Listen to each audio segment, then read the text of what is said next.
juga. Okey, hari ni kita nak cerita pasal X90 dengan Cherry Tiggo 8 Pro. So dua-dua ni dia apa? Dia lah. Dia dapat. So kalau tengok dekat sini, kita tengoklah dua-dua tahun yang sama lah. Maksudnya launching tahun yang sama juga. X90 masa 2023 bulan 5. Tapi kalau Cherry bulan 7 2023. Tapi tahun yang sama lah. Okay, kalau kita tengok dekat bahagian enjin dia kalau pakai Tiggo dia pakai 4 silinder lah, tapi 2.0 GDI juga. Macam kita pakai 1.5 GDI, tapi kita ada support 48 volt naik hati. Betul. So kalau ikutkan minyak memang kita menang lagi lah. Lepas tu dia sama juga pakai DCT, tapi harga dia satu spek je. Macam kita ada 3 spek jangan. 4 spek betul. So kalau ikutkan dia ada satu spek dia, kalau dia harga memang starting memang dah 160,000, 159 lebih lah, 160 lah. Pada kita ada choice lagi lah, ada option starting kepada 123, maksimum 152. So kalau kat sini customer ada choice lah untuk tentukan bajet. Nak pakai model yang sama tapi bajet kurang, so boleh ambil spek yang rendah sikit.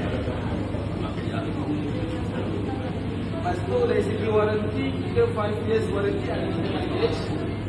Dia 7 tahun tapi 150,000 km je. Which kamu pada salah satu sampai dulu lah. Untuk ASEAN Engkel 5 juga. Okay, kalau compare dengan dia, kita ada 48 electric motor Synergy tu, My Happy tu kan. So itu dah menang lah kan. Lepas tu panoramik ada. Lepas tu kita ada ambient light, ventilator, ISU 12 inci. Okey, lepas tu kita boleh pakai telefon kita punya model boleh pakai telefon untuk remote. Tapi macam dia tak ada. Dia bagi kita dia ada model satu lah, Android CarPlay lah dia bagi. Untuk X90 belum ada lagi. Lepas tu dia 540 degree panoramic kamera. Maksudnya sama juga untuk kita.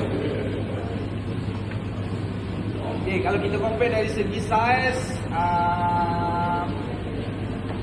kita panjang sikit lah. Dia punya panjang kita 2800mm, dia 2700. Sikit nampak pun. Lepas tu dari segi tinggi kita tinggi lagi. X90 tinggi lagi. Lepas tu untuk dari segi comfort memang kita menang lah. Untuk comfort memang kita menang lah. Okay, dari segi horsepower pula kita tengok performance dia. Kita pakai 1.5 dia pakai 2.0. Lepas tu horsepower dia